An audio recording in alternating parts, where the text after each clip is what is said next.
المقسط الجامع الغني المغني المانع الضار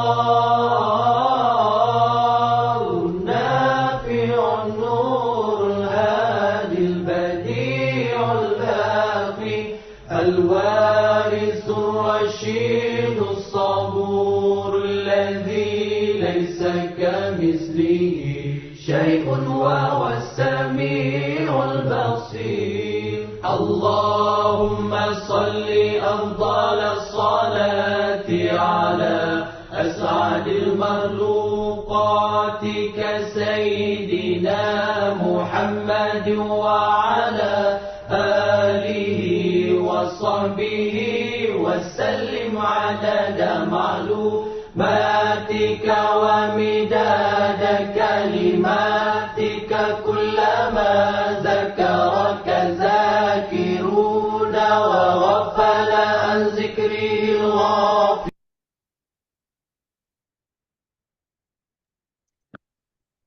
نحمده ونصلي على رسوله الكريم أما بعد فأعوذ بالله من الشيطان الرجيم بسم الله الرحمن الرحيم رب اشرح لي صدري ويسر لي أمري واحلل عقدة من لساني يفقه قولي واجعل لي وزيرا من أهلي ربنا زدنا علما اللهم فقهنا في الدين اللهم انفعنا بما علمتنا وعلمنا ما ينفعنا وزدنا علما اللهم أرنا الحق حقا وارزقنا اتباعه وأرنا الباطل باطلا وارزقنا اجتنابه